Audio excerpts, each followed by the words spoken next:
सौरभ जी, महाराज जी, क्या ज्ञान होने पर ये सृष्टि नहीं रहती?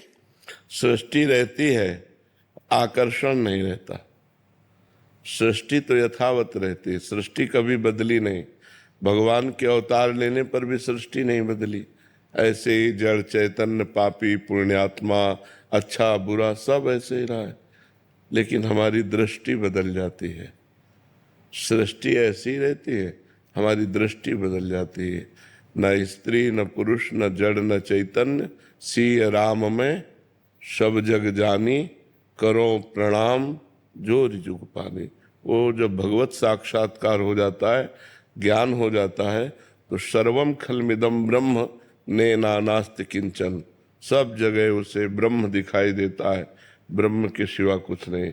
अभी हमें स्त्री दिखाई देती, पुरुष दिखाई देता है, जड़ दिखाई देता है, चैतन्य दिखाई देता है, उसे दृष्टि बदल जाती है। जो ज्ञानी पुरुष है उसकी ब्रह्म दृष्टि हो जाती है, जो भक्त पुरुष है उसी भगवत दृष्टि हो जाती है। सृष्टि वैसे ही रहती है, दृष्टि बदल जाती है। महाराज जी, मन और उसकी विविध अवस्थाएं क्या है?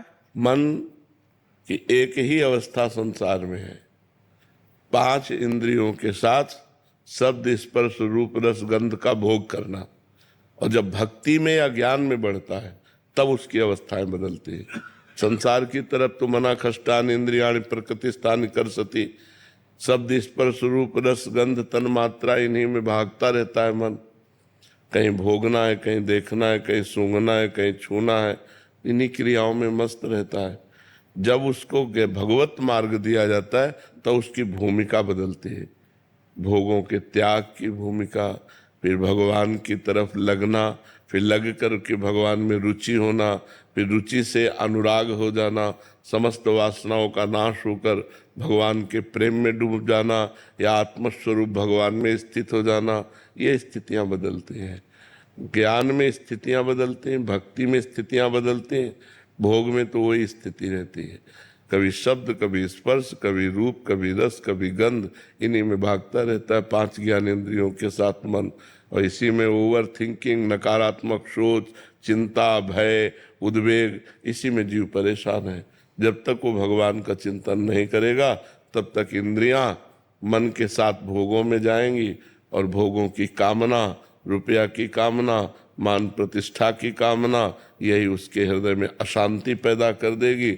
और अशांति होने इंद्रियाणाम मनश्चास्मि, भगवान ने कहा इंद्रियों में मैं मन हूँ। तो मन भगवान का स्वरूप हो जाता है, भगवत स्वरूप होकर वो भगवान की दिव्य लीलाओं में प्रवेश पाता है, भगवान के दिव्य धाम में प्रवेश पाता है। बैठे बैठे वो चिंतन में डूबा हुआ है, वो दिव्य हो जाता है मन। जी।